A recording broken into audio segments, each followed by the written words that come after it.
Now I know what you must be thinking, the title of the video, the thumbnail, Charlotte's gone a little bit mad and minimalism's gone out of the window, but hear me out. Hi everyone, welcome back to another video. Today I want to share with you a really simple strategy that I've adopted over the past year to fund the low buy areas of my spending without tapping into my main income. You heard that right, funding my spending habits without using any of the income from my job or even having to consider it and put it into a budget. This will enable you to shop guilt-free in those areas where you've allowed yourself a little bit more flexibility. I consider this to be just one step in a bigger system that works towards maintaining a low buy and a more minimal lifestyle when it comes to your shopping habits.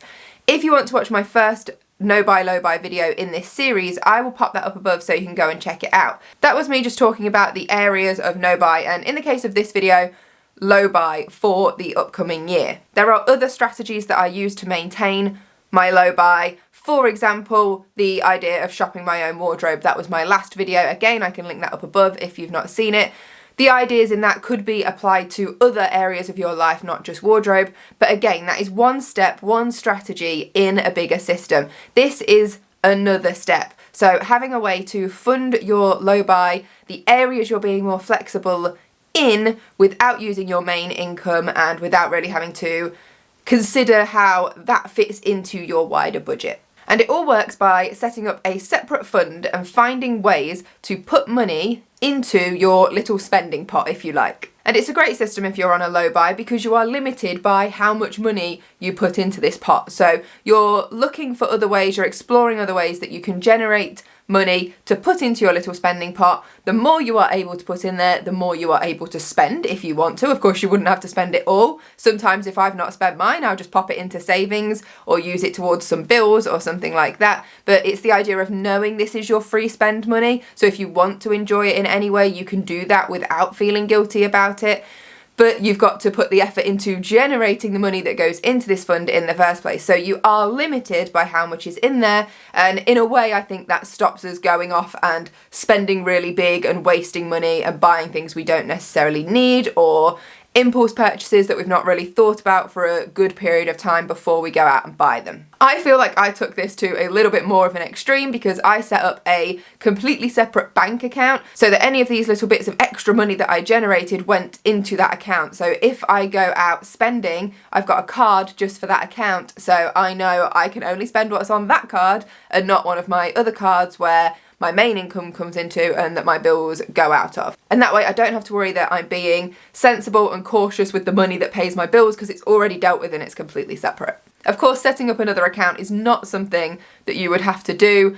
As I said, I think that's a bit extreme, but it really has kept me accountable. And with mobile banking as well, I can load up the app and just see how much money I've specifically got in that account. So if I am going out shopping, I can use the money in that account and know how much is in there before I go, know what my limits are. And so if I know, for example, I've only got £100 to spend, then I'm going to be very selective about what I spend that money on and not just spend it on the first thing I see. So the ways that we can generate money to put into our little spending pot or our separate account will depend entirely on you and the sorts of things you're comfortable doing. I'm going to share a few ideas with you here. A few of them I've done for myself, a few of them I haven't, but could see how they would work for other people, and just to give you an idea.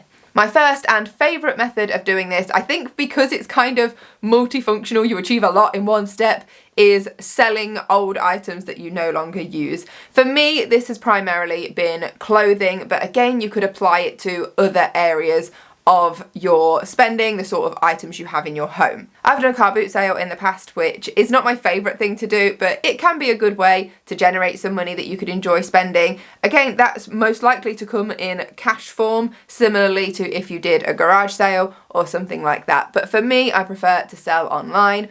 And generally my focus is clothing. And for the most part I use Vinted, and for items that you're not allowed to sell on Vinted, some household items I would sell on eBay. This is such a good method because you're decluttering as you go along. So you're reducing the amount of items in your space, and you're using the money that you made from selling those items to then fund your future purchases. It also means you're decluttering responsibly by passing on items you no longer use to the next owner so that they can get some use out of them, and you're not just throwing them out. And this is one of those things that I love about having my separate account for this, because all the money I earn, let's say through Vinted, that goes straight into this separate account. I don't have to worry about transferring it from one account to the other. It goes straight in there for me to use. The second way I generate money to go into my free spending pot is through my side hustle, which in this case is making videos for YouTube. As a smaller channel, I don't generate a lot of income making videos for YouTube. It is just a little bit.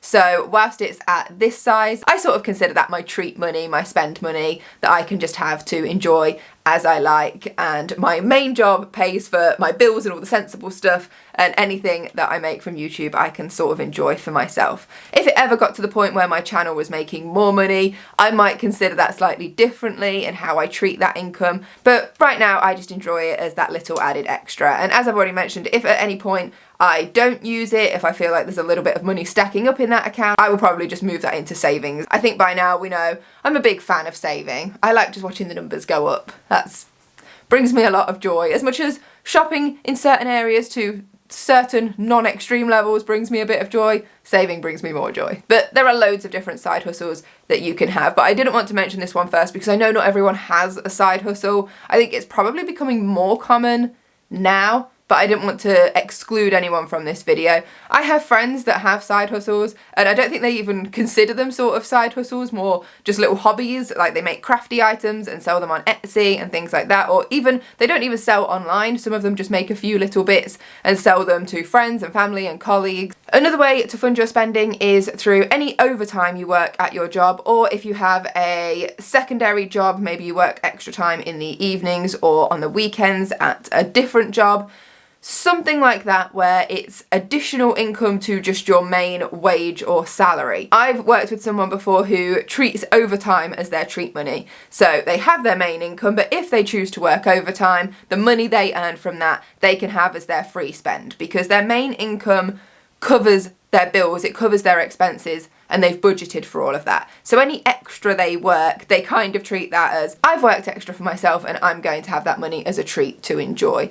And again, you've got to remember that all of this doesn't necessarily mean out shopping for physical stuff. When we talk about treating ourselves, it doesn't have to be buying clothes and makeup and household items. It could be that you're putting that money towards a trip or just going out with friends and things like that. So it could be more experience-based treat money than object-based treat money. You might also do some freelance work. There are lots of places online where you can complete small tasks or jobs for either individual people or companies. I've not looked too much into this, but I've seen other people talk about it. So there is a possibility there, but I'm not going to linger too long on this point because I don't know an awful lot about it. But if you personally do anything in that realm and want to share below so people can get a better understanding of it, then please do just pop it in the comments, because you might be helping someone out. Another one that I don't actually do personally, but I can kind of see how it would work, would be if you use any interest you get on savings, for example, or dividend payouts from investments, anything like that, sort of the money that your money has earned for you, you could sort of scrape that off the top and have that for your free spend money. Some people don't like to do that because they like to use that interest or those payments to build up whatever savings portfolio they're working with, and all those little extras help that out. But if you're happy to treat that as your money has made that money for you, you could scrape that off the top and enjoy it. Another way to generate money is to make use of any facilities that you've already got available to yourself. For example, you could rent out a room or a space in your home. You can even rent out your driveway these days for people to leave their car on it if they're wanting somewhere near to where you live for the day to leave their car and they're going to an event or something like that.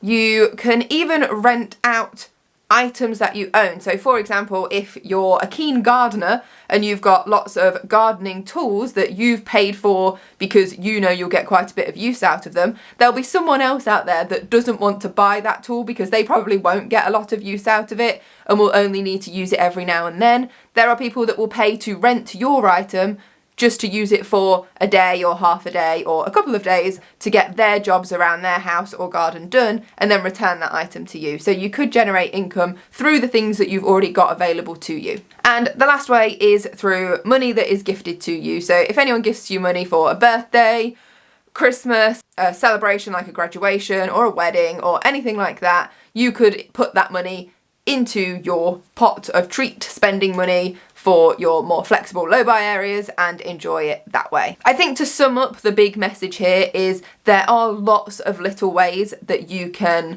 generate this spending money, and I think a lot of people expect that if you have sort of a secondary method of, let's call it income, like a side hustle or something else, it has to be big. It has to be this incredible thing that surpasses your main income. And I think it's because we see a lot of it online, I would say particularly on Instagram, like how to make an extra 5k every week and things like that, that for the majority of people is just not realistic. A side hustle or a secondary income of some form does not have to be like that. It could be £10 here, £10 there. If you're selling items online, maybe you get £30 or £50 in a month. If you're running a side hustle, something like YouTube, maybe you get £100 or £200 or £300 a month if you're a smaller channel. It doesn't have to be this incredibly big thing that, as I said, surpasses your main income. This is just your little bit of treat money and ways you can generate that. That is all for this video. I'm going to wrap it up. I hope you have found some of the tips useful,